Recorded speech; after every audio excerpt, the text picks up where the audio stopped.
Some of y'all remember when Diana Ross album covers weren't just music packaging. They were art that decorated Black homes. Images displayed with the same pride as family portraits or religious imagery. Visual representations of Black excellence that transformed living rooms into galleries celebrating our culture. The album covers hung on walls, leaned against stereo consoles, stood propped on mantels, creating a visual environment that declared, "This is who we are. This is what we value. This is beauty that looks like us." Diana's image became part of family identity, her glamour reflecting aspirations, her success representing possibilities, her presence in your home announcing to visitors that this family appreciated excellence and sophistication. Do you remember the Diana Ross solo debut album from 1970? Diana photographed in soft focus with her signature afro, the image sophisticated and elegant, showing Diana as a solo artist, establishing an identity separate from the Supremes. The album cover hung in living rooms across Black America. That image of Diana representing transition and new beginnings. Families who'd watched her with the Supremes now saw her claiming independent space, the visual declaring that Diana was more than just a member of a group. She was an individual artist with staying power. The album cover on your wall said something about your family, that you supported Black women's independence, that you believed in reinvention, that you were sophisticated enough to appreciate solo Diana, not just Supremes Diana. Do you remember the Touch Me in the Morning album cover from 1973? Diana photographed in morning light, looking vulnerable and intimate, the image matching the album's emotional depth. That cover decorated bedrooms more than living rooms, the intimacy feeling appropriate for private space, the vulnerability speaking to personal rather than public identity. Women especially connected with that image. Diana looking beautiful but real, glamorous but accessible, powerful but human. The cover represented an ideal, a Black woman who could be strong and soft simultaneously, successful but still capable of heartbreak. The Diana album from 1980, with its bold, geometric design and Diana's confident gaze, represented her chic-produced reinvention. That cover announced Diana was contemporary, relevant to a new decade, not stuck in 1960s nostalgia. Families who displayed it were declaring their own currency, showing they kept up with musical evolution, that their appreciation for Diana wasn't just about past glory, but present excellence. The modern design appealed to younger family members, the cover working as a bridge between generations who all claimed Diana, but for different reasons. Lady Sings the Blues soundtrack cover featuring Diana as Billie Holiday represented something different. Not just music, but achievement in multiple artistic fields. Displaying that album cover was a statement about Diana's range, about refusing to be limited to a single category, about Black women's capability in various artistic expressions. The image of Diana as Billie connected to a broader Black musical heritage, one legend portraying another, creating a lineage that families took pride in. The cover on your wall linked your home to history, to jazz tradition, to a continuum of Black female excellence. Some of y'all remember the ritual of bringing a new Diana album home, carefully removing the shrink wrap, studying the cover art and liner notes, deciding where to display it. The album wasn't just music to play, it was an object to showcase, evidence that you purchased it, that you supported Diana, that you participated in the Black cultural economy. The cover's visibility mattered. Guests needed to see it, to know that Diana was important in this household, that Black excellence was celebrated here. The display was both personal and political, individual taste and collective racial pride intertwined. Some of the glamour shots that characterized most Diana album covers provided aspirational images for Black families navigating a world that rarely showed them glamorous Black women. Mainstream media offered limited positive Black female imagery. Album covers became an alternative visual culture, Diana's beauty and elegance countering the racist imagery that dominated broader society.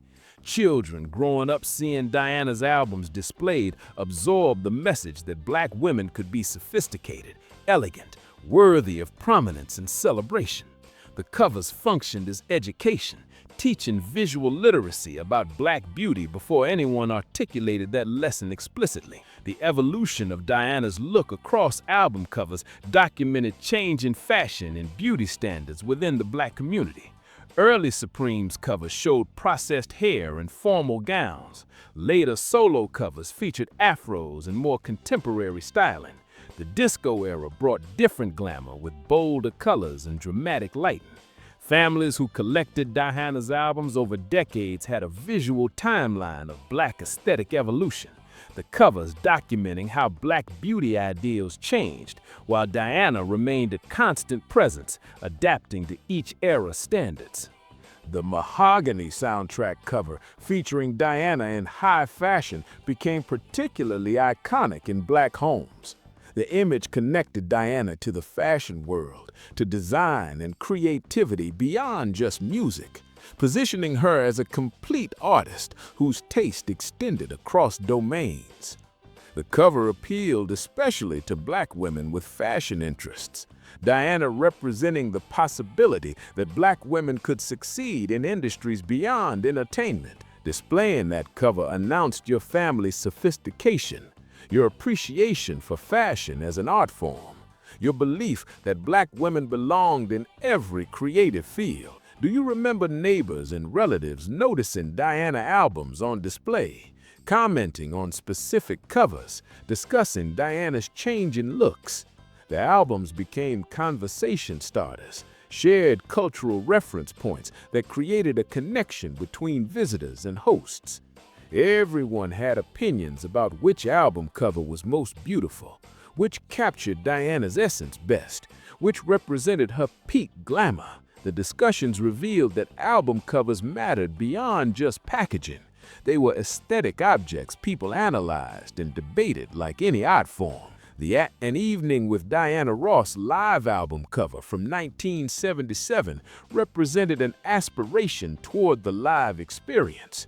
Families who couldn't afford concert tickets could still display an image suggesting they participated in Diana's live legacy. The cover brought the concert experience into homes, a visual reminder of Diana as a live performer whose artistry extended beyond studio recording. Displaying it was claiming a connection to the broader Diana experience, even if actual attendance wasn't possible. We're working on a video about Diana Ross fashion moments that changed how black women dressed, the looks that influenced an entire generation's style. Hit subscribe so you don't miss that fashion history. Some of y'all remember album covers getting damaged from frequent handling, corners bent from being pulled from shelves, surfaces scratched from years displayed near windows in sunlight. The wear testified to the album's importance. They weren't pristine collectibles kept in storage. They were used objects integrated into daily life. The damage was a badge of honor, proof of genuine engagement rather than superficial collecting. Families who preserved albums in better condition perhaps loved them differently, as objects to protect rather than tools for living. The stereo console era made album cover display almost mandatory. The furniture piece designed to hold the turntable and speakers included storage for albums, often with the capacity to display the current selection's cover. The console's prominent living room placement meant everyone saw which album was playing, the cover visible to all family members and visitors. Choosing which album to display became a conscious decision. What music represented your household at this moment? What image you wanted greeting people entering your home?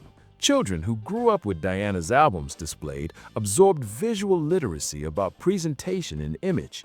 They learned that appearance mattered, that how you presented yourself communicated information about who you were, that black women could be glamorous and powerful simultaneously. The lessons weren't verbal. They came through constant exposure to Diana's image, through seeing parents treat album covers with care and pride. Through understanding these images meant something important to family identity. The practice of loaning albums to friends and relatives meant covers circulated through the community. Diana's image moving from home to home, creating a visual culture that extended beyond individual families. You borrowed an album and returned it with careful attention to the cover's condition. Respect for the object, reflecting respect for the owner and for Diana. The circulation built a network of shared appreciation, a community of people who valued Diana enough to display her image and share her music. Album covers also marked specific memories and associations. Perhaps Touch Me in the Morning reminded you of a heartbreak year. Diana connected to a celebration time. Lady Sings the Blues represented a period of family pride when Diana got that Oscar nomination. The covers became visual anchors for personal and family history. Seeing them triggered specific memories, connected music to life events in ways that made albums irreplaceable, even as technology evolved and vinyl became obsolete. The question of where to display Diana's albums within the home revealed class and cultural dynamics. Working-class families might prominently display all albums in the living room, making Diana visible to everyone entering the home. Middle-class families with more formal living room aesthetics might limit the display to one carefully chosen cover, maintaining elegance while still acknowledging Diana's importance. The display choices reflected a negotiation between pride in Black culture and a desire for presentation matching an aspirational class status. Do you remember relatives who kept Diana's albums in pristine condition? Plastic covers protecting the artwork, albums stored carefully to prevent damage. The preservation strategy balanced love for the music with respect for the objects themselves. Some families passed Diana's albums to the next generation, physical objects carrying family history, covers showing wear that testified to decades of meaning.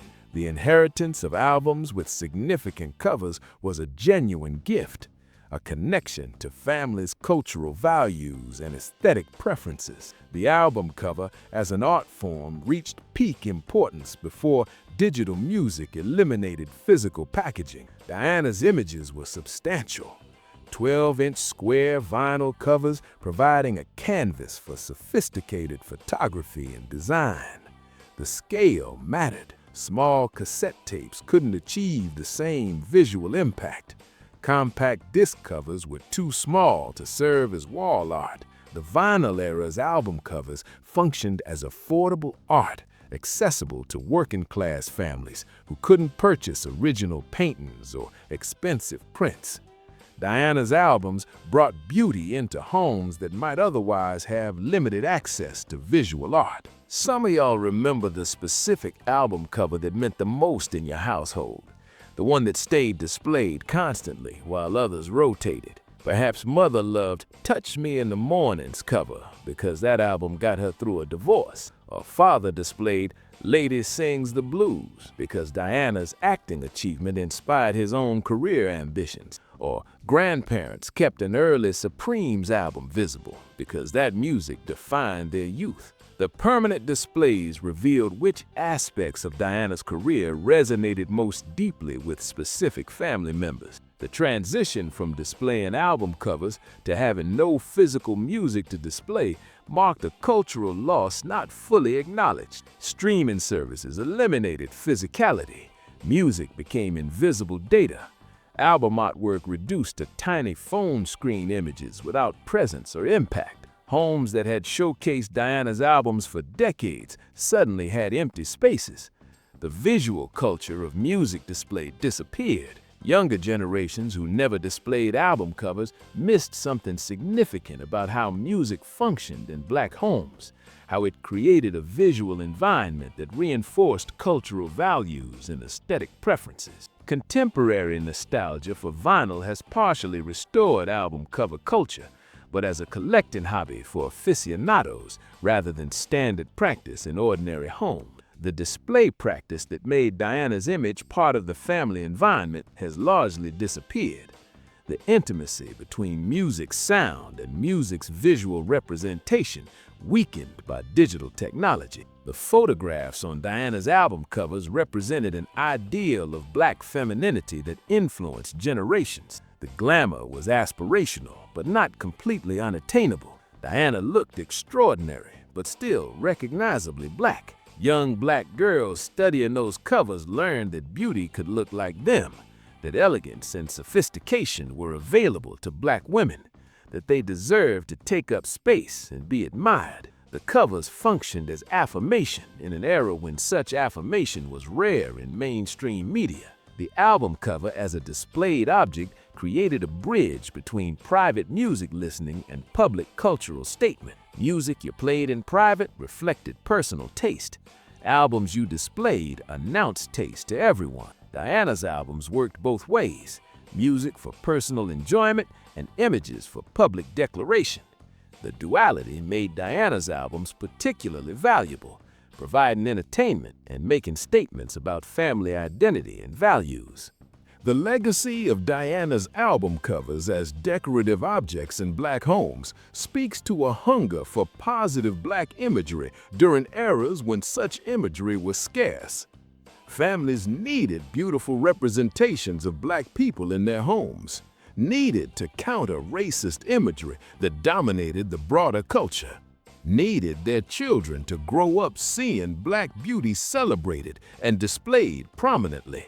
Diana's album covers filled that need, provided images worthy of display, gave families art that reflected their values and their community.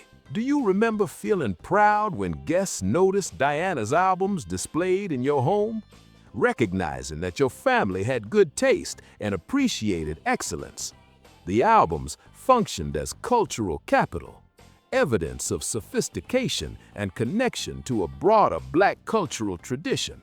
Displaying Diana announced membership in a community that valued black artistry, that participated in the black cultural economy, that took pride in black achievement. The simple act of showing an album cover communicated complex information about family identity. Some of y'all taught children about Diana, partly through the album covers, explaining who she was, what she represented, why her image deserved prominent placement in the home. The visual education preceded musical education. Children knew Diana's face before they fully understood her music, absorbed her importance through seeing adults treat her image with respect and care. The album covers became tools for cultural transmission, ways of teaching younger generations about black excellence and beauty without formal instruction. The contemporary collector's market for Diana's vintage albums reflects the enduring value of those images. Collectors seek specific covers in good condition, willing to pay a premium for albums with artwork intact, recognizing that covers are valuable independent of the music itself. The market validates what families understood instinctively, that Diana's album covers were art worthy of preservation, that images mattered as much as music, that physical objects carry cultural significance beyond their functional purpose. What do you remember about Diana's album covers in your home or relative's home? Which specific covers were displayed and where? Do you remember which albums stayed visible constantly versus which ones rotated through? Can you recall specific covers triggering conversations or memories? How did having Diana's image in your home influence your understanding of black beauty and excellence? Did you inherit any family albums? And if so, do the covers still carry emotional significance? Drop your memories in the comments. Tell us about the Diana album covers that decorated your living room or bedroom, about relatives who displayed them proudly, about what those images meant to your family's identity. Share stories about borrowing albums or carefully preserving covers or passing them to the next generation. Hit that like button if Diana's album covers were part of your home's visual culture, if those images influenced how you understood black beauty, if you recognize that album covers functioned as art and a cultural statement in black homes. And if you want to help us preserve these stories about how physical objects carried cultural meaning, about how music's visual presentation shaped family identity, about how Diana's images provided aspirational beauty ideals when mainstream culture offered limited positive Black representation. Please subscribe. These stories matter because they document how ordinary families created culture through everyday practices, how album covers functioned as affordable art, how Diana's visual legacy extended beyond music into homes across Black America. Subscribe so we can keep telling these essential truths.